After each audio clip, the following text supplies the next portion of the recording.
As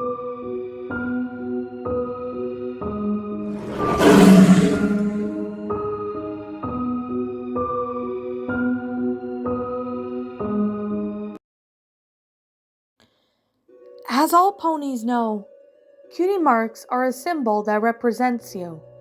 They can mean multiple things: personality traits, life goals, destinies, talents. But how does one get a cutie mark? Normally, a cutie mark is earned by doing something great, doing something that defines as you. Such as an artist doing their painting or a writer publishing their first story. Cutie marks are usually earned during the ages 6 to 14, rare cases even being 18 or older. Cutie marks can be predicted more accurately depending on the race, such as earth ponies working on farms, Pegasi working on the weather industries, or unicorns having a magic talent. We all know that they are a symbol that is unique to a pony, but we are still unsure of what a cutie mark is. There are multiple theories on how a cutie mark takes form. Some say it's a magic, but others say there's a scientist behind magic. Magic comes directly from the cerebral cortex, part of the brain, where we thought is made and sent to the unicorn horn directly above. The bone in the horn is triggered and activated, sending surges of power throughout the body and often a change in emotional state. Magic can be caused by emotional state if left untreated, or strengthened by many become dangerous. Anger can cause a variety of problematic situations. But unicorn magic has no true connection to cutie marks, as stated by the facts. No amount of magical power, not even an alicorn, can forcibly cause a cutie mark to appear on one's flank. After many years of study on cutie marks, I have come to the idea. Many ponies seem unstable to enjoy or are capable of doing proper tasks because they are not destined to do so. I once spoke with a bookkeeper who was unable to do a simple task along like cooking. Another time I met a mare who was destined to fullest sit, but had trouble speaking or communicating properly with ponies her age. But one important character I met was a Pegasus, who had a storm cloud for a cutie mark, who was work on the weather team his whole life.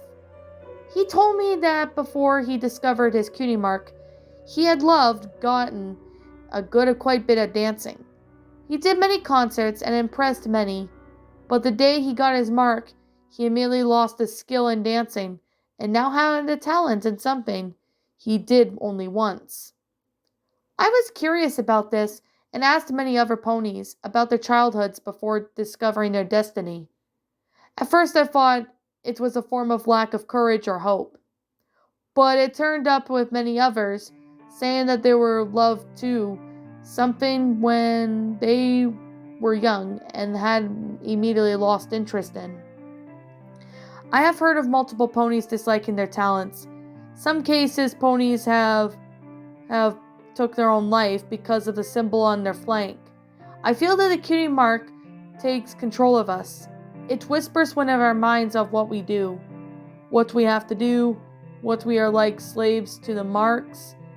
They wrap around the prey and destroy it like a snake. To further my study, I have talked with young fillies who had not yet discovered their cutie marks.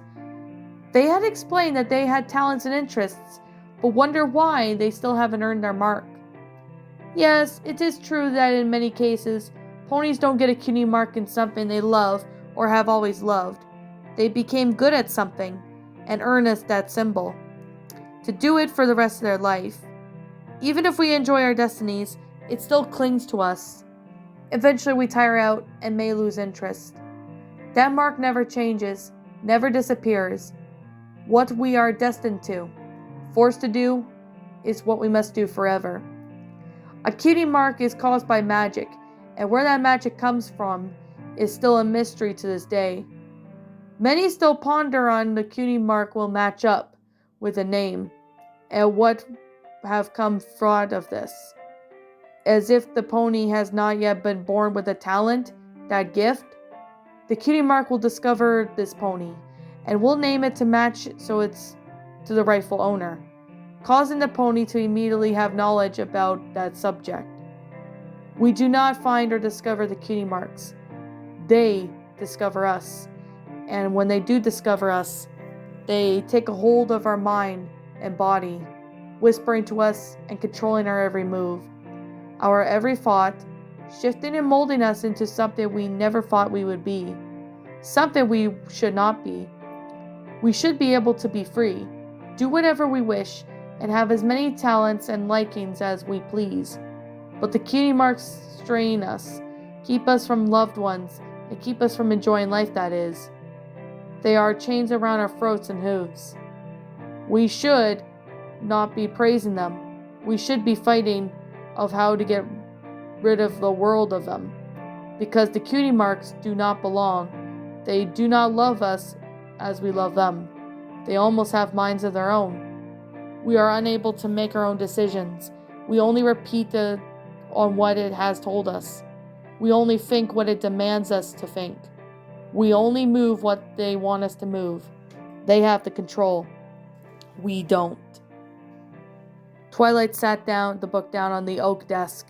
A pink glow from her horn enwrapping the book faded and died, while the bright glow from the candle continued to illuminate the book, and Twilight's concerned expression. Is what really killed them? Applebloom, Sweetie Belle, Scootaloo had died mysteriously after earning their Cutiemarks, and had been acting very strangely. Twilight had read every book in the castle library on the Cutiemarks, even visited the ruins of Everfree Forest, to give them some clue as to what truly happened. This was the only book that fit. This was the only book that gave off something dark and disturbing, and made shivers go down her spine. Was this true? She had never even thought of being forced to do something, but she was destined to do. She could do almost any spell that she was destined to do, but her mark meant a variety of destinies and her own magic talent. She had never felt that feeling of incarceration, but she always met ponies who had. She suddenly realized that she met so many ponies who were saddened and not been able to do something properly. But later, it seemed fine and overly happy about the things they could do, until now, which didn't feel that strange. Twilight looked at the ceiling of the castle and thought. She now feared her own destiny more than anything. She had heard an unfamiliar, yet familiar, cold voice. The offer is full of lies. You love what you are. But the voice was not hers.